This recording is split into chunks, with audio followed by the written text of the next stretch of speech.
Oh, I really love our sets. I love them so much. I feel like they're my home. When you walk onto one of these sets, you are able to trick yourself into thinking that you've traveled back in time. We're trying to make the past not feel distant. It wasn't black and white for the people living there. Now we look back through these sepia tone, nostalgic gazes, but for them, it was full color.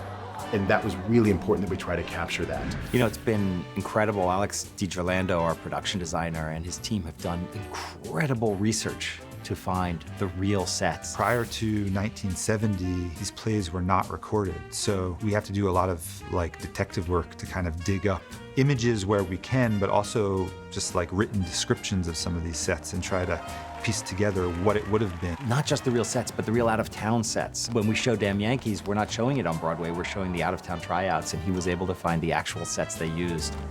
The artists working on the show are just so tenacious about getting it right. I love our dance studio set that keeps changing over the years. So it looks one way in the 50s, and then another way in the 60s, and another way in the 70s. We've tried to maintain an honesty towards what they looked like, the architecture, the kinds of radiators were hanging on the walls. They walked me into the living room, the orange crushed velvet living room, and said, "What do you think?" I was speechless for a moment. And I said, "Honestly, you need more mossy green in here." And the next day, there were green throw pillows and a green telephone, and it's incredible. The spirit is authentic, even if not every detail is exactly the same.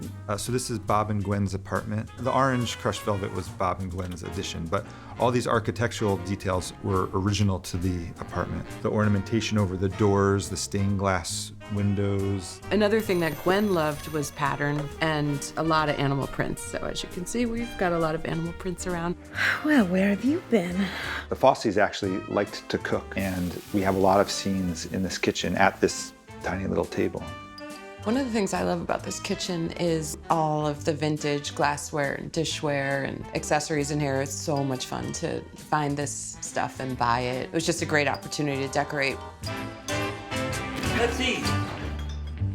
When we put everything in place and I get to see it lit and Tim Ives shoots it and I see dailies, I'm constantly blown away by what it looks like.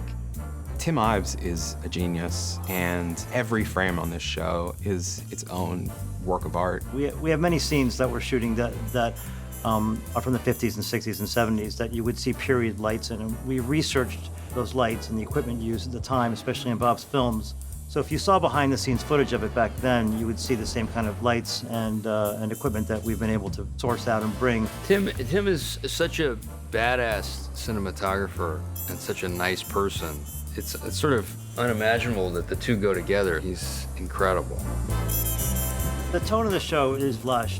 I was able to source out some Panavision Noir 70 lenses, which are basically rehoused lenses from the 70s. Some Hasselblad glass, mostly Panavision glass. And then we distressed them a bit so that they were even softer. It's difficult these days with digital technology to really get something that looks like film, and that's what I try to do in this show, and I think we've been pretty successful at it. You know, what Tim has been able to do so well, I think, is to capture the scope of this world. We didn't want to cover the dances like you've seen them before, because that would just be kind of coming in and copying what's already been done. We're trying to shoot them from a behind-the-scenes sort of way that the audience hasn't seen before, where you really feel the sweat and the heartbeat and the breath of the dancers, and you feel like you're right there with them. I think a lot of what's cool about what Tim has done is he allows us to move between those two worlds, what it's like to be in the audience, what it's like to be on stage. And it's such a difficult transition for both Bob and Gwen to make, is, you know, the transition between being in the spotlight and not. Just doing any period show is challenging because you have to not get the thin slice, but you have to get the whole picture of what the time was. It's a real challenge, but when you get it right, boy, it feels right.